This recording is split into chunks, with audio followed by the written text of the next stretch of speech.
ਦੀਆਂ ਖਬਰਾਂ ਵੱਲ ਚੱਲੀਏ ਤੇ ਕੱਲ ਆਪਾਂ ਪ੍ਰੋਪੋਜੀਸ਼ਨ 36 ਦੀ ਗੱਲ ਕੀਤੀ ਸੀ। ਹੁਣ ਫਾਈਨਲੀ ਜੇ ਕੈਲੀਫੋਰਨੀਆ ਦੇ ਗਵਰਨਰ ਜਾਂ ਕੁਝ ਡੈਮੋਕ੍ਰੇਟ ਉਹ ਇਹ ਲੈ ਕੇ ਆ ਰਿਹਾ ਵੀ ਜਿਹੜਾ ਪ੍ਰੋਪੋਜੀਸ਼ਨ 36 ਆ, ਹਾਲਾਂਕਿ ਬਹੁਤ ਇਹ ਵੀ ਲੀਨੀਅੰਟ ਹੈਗਾ। ਸੋ ਹੁਣ ਇਸ ਬਿੱਲ ਦੇ ਅਗੇਂਸਟ ਅੱਜ ਆਲਰੇਡੀ ਜਿਹੜੇ ਪ੍ਰੋਗਰੈਸਿਵ ਡੈਮੋਕ੍ਰੇਟਸ ਆ ਉਹਨਾਂ ਨੇ ਪ੍ਰੋਟੈਸਟ ਕਰਨਾ ਸ਼ੁਰੂ ਕਰ ਦਿੱਤਾ ਹੈਗਾ।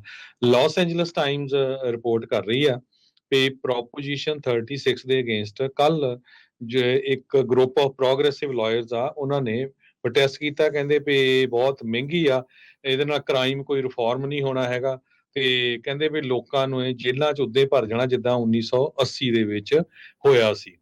ਤੇ ਇਹ ਜਿਹੜੇ ਆਈਜ਼ੈਕ ਬ੍ਰਾਇਨ ਹੈਗੇ ਆ ਡੈਮੋਕ੍ਰੇਟ ਲਾਸ ਐਂਜਲਸ ਤੋਂ ਅਸੈਂਬਲੀ ਮੈਂਬਰ, ਇਹ ਉਹਨਾਂ ਨੇ ਜੋ ਲੀਡ ਕਰ ਰਹੇ ਸੀ ਇਸ ਪ੍ਰੋਟੈਸਟ ਨੂੰ, ਉਹ ਕਿਹਾ ਹੈਗਾ ਲੈਜਿਸਲੇਸ਼ਨ ਨੇ ਇਹ ਕਿਹਾ ਜਿਹੜਾ ਪ੍ਰੋਪੋਜੀਸ਼ਨ 47 ਆ ਉਹਦੇ ਨਾਲ ਜਿਹੜੇ ਫੈਲਨੀ ਤੋਂ ਮਿਸਡਮੀਨਰ ਹੋ ਗਿਆ, ਜਿਹਦੇ ਨਾਲ ਪ੍ਰਿਜ਼ਨ ਦੀ ਜਿਹੜੀ ਪੋਪੂਲੇਸ਼ਨ ਆ ਉਹ 50% ਘਟ ਗਈ ਹੈਗੀ ਆ। ਤੇ ਉਹ ਕਹਿੰਦਾ ਵੀ ਜੇ ਪ੍ਰੋਪੋਜੀਸ਼ਨ 36 ਪਾਸ ਹੋ ਜਾਂਦਾ ਤੇ ਇਹਦੇ ਨਾਲ ਜਿਹੜਾ ਸੇਮ ਸਿਚੁਏਸ਼ਨ ਮੁੜ ਕੇ ਬਣ ਜਾਊਗੀ। ਹੁਣ ਤੁਸੀਂ ਦੱਸੋ ਜੇ ਇਲੈਕਟਡ ਆਫੀਸ਼ੀਅਲਸ ਇਦਾਂ ਦੀਆਂ ਗੱਲਾਂ ਕਰਦੇ ਤੇ ਜਿਹੜੇ ਲੋਕਾਂ ਕ੍ਰਾਈਮ ਦੇ ਸ਼ਿਕਾਰ ਹੈਗੇ ਆ, ਜਿਨ੍ਹਾਂ ਦੇ ਬਿਜ਼ਨਸ ਜਿਹੜੇ ਚਲਾ ਨਹੀਂ ਸਕਦੇ, ਧੜਾ ਧੜ ਡਰ ਰਹੇ ਆ, ਸਮੈਸ਼ ਕਰੈਬ ਹੋ ਰਿਹਾ, ਉਹਨਾਂ ਦੀ ਜਿਹੜੀ ਸਿਚੁਏਸ਼ਨ ਕੀ ਹੋਊਗੀ। ਸੋ ਗੈਬਨ ਨਿਊਸਮ ਹੋਣੀ ਪ੍ਰੋਪੋਜੀਸ਼ਨ 36 ਦੇ ਅਗੇਂਸਟ ਉਹ ਵੀ ਬੋਲੇ ਸੀ ਤੇ ਉਹਦੇ ਅਗੇਂਸਟ ਇਹਨਾਂ ਨੇ ਇੱਕ ਹੋਰ ਕ੍ਰਾਈਮ ਬਿਲਸ ਜਿਹੜੇ ਲੈ ਕੇ ਆਂਦੇ ਹੈਗੇ ਆ ਜੋ ਰੀਟੇਲ ਥੈਫਟ ਤੇ ਇਲੀਗਲ ਰੀਸੇਲ ਆਫ ਸਟੋਲਨ ਮਰਚੈਂਡਾਈਜ਼ ਆ ਉਹਨਾਂ ਨੂੰ ਹੈਂਡਲ ਕਰਨਗੇ।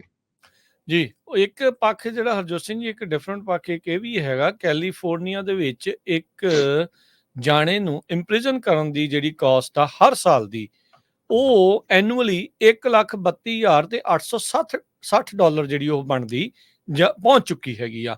ਨਵੇਂ ਜਿਹੜੇ ਸਟੇਟ ਦੇ ਫਾਈਨੈਂਸ ਡਾਕੂਮੈਂਟ ਆ ਉਹ ਦੱਸ ਰਹੇ ਆ। ਇਹ ਵੀ ਦੱਸਦੇ ਜਾਈਏ ਕੈਲੀਫੋਰਨੀਆ ਦੇ ਵਿੱਚ ਕੀ ਅਮਰੀਕਾ ਦੇ ਵਿੱਚ ਬਹੁਤੀਆਂ ਜਿਹੜੀਆਂ ਪ੍ਰਿਜ਼ਨ ਸਿਸਟਮ ਆ ਉਹ ਪ੍ਰਾਈਵੇਟ ਜਿਹੜੀਆਂ ਹੁੰਦੀਆਂ ਆ, ਫੈਡਰਲ ਤੇ ਸਟੇਟ ਪ੍ਰਿਜ਼ਨਸ ਹੁੰਦੀਆਂ ਜ਼ਰੂਰ ਨੇ, ਪਰ ਉਹਨਾਂ ਨੂੰ ਇਵੈਂਚੁਅਲੀ ਜਿਹੜੇ ਆ ਉਹਨਾਂ ਦੇ ਜ਼ਰੀਏ ਰਨ ਕੀਤਾ ਜਾ ਰਿਹਾ ਆ। ਕਹਿੰਦੇ ਵੀ ਅੰਡਰ ਗ੍ਰੈਡ ਦੀ ਜਿਹੜੀ ਟਿਊਸ਼ਨ ਫੀਸ ਆ ਐਨੂਅਲ ਉਹ 66,000 ਆ, ਪਰ ਇੱਕ ਜਾਣੇ ਨੂੰ ਅੰਦਰ ਰੱਖਣ ਦੀ ਜਿਹੜੀ ਸਾਲ ਦੀ ਕੀਮਤ ਆ ਉਹ $1,32,000 ਜਿਹੜੀ ਉਹ ਲੱਗ ਰਹੀ ਹੈਗੀ ਆ। ਯੂਨੀਵਰਸਿਟੀ ਆਫ ਸਦਰਨ ਕੈਲੀਫੋਰਨੀਆ ਜਿਹਦੀ ਸਭ ਤੋਂ ਜ਼ਿਆਦਾ ਪ੍ਰਾਈਵੇਟ ਯੂਨੀਵਰਸਿਟੀ ਦੀ ਐਕਸਪੈਂਸਿਵ ਫੀਸ ਆ ਉਹ 66,000 ਜਿਹੜੀ ਉਹ ਪੈਂਦੀ ਆ। ਸੋ ਪਰ ਇਨਮੇਟ ਦੇ ਹਿਸਾਬ ਦੇ ਨਾਲ ਇਹ ਹੈਗਾ ਆ।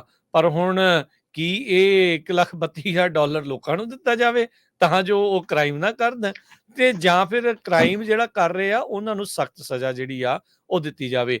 $18.1 ਬਿਲੀਅਨ ਜਿਹੜਾ ਡਿਪਾਰਟਮੈਂਟ ਆਫ ਕਰੈਕਸ਼ਨ ਤੇ ਰੀਹੈਬਿਲਿਟੇਸ਼ਨ ਦੇ ਲਈ ਜਿਹੜਾ ਆ ਉਹ ਵਰਤਿਆ ਜਾ ਰਿਹਾ ਆ। ਨਿਊਸਮ ਹੁਣਾਂ ਦੇ ਨਵੇਂ ਬਜਟ ਦੇ ਵਿੱਚ ਵੀ 2019 ਦੇ ਵਿੱਚ ਨਿਊਸਮ ਨੇ ਜਦ ਅਹੁਦਾ ਸਾਂਭਿਆ ਸੀ ਤਾਂ ਇਹ $15.7 ਬਿਲੀਅਨ ਇਸ ਡਿਪਾਰਟਮੈਂਟ ਤੇ ਖਰਚਿਆ ਜਾ ਰਿਹਾ ਸੀਗਾ। ਕਈ ਲਾਅ ਮੇਕਰ ਤੇ ਐਡਵੋਕੇਟ ਇਹ ਕਹਿ ਰਹੇ ਆ ਵੀ ਕੈਲੀਫੋਰਨੀਆ ਦੇ ਵਿੱਚ ਇਹਨਾਂ ਦੀ ਰੀਹੈਬਿਲਿਟੇਸ਼ਨ ਦੇ ਉੱਤੇ ਕੰਮ ਕਰਨਾ ਚਾਹੀਦਾ ਆ। ਇਨਫੈਕਟ ਪ੍ਰਿਜ਼ਨਸ ਨੂੰ ਜਿਹੜਾ ਉਹ ਸ਼ਟ ਡਾਊਨ ਕਰ ਦੇਣਾ ਚਾਹੀਦਾ ਤਾਂ ਜੋ ਰਾਸ਼ੀ ਜਿਹੜੀ ਆ ਉਹ ਬਚਾਈ ਜਾ ਸਕੇ।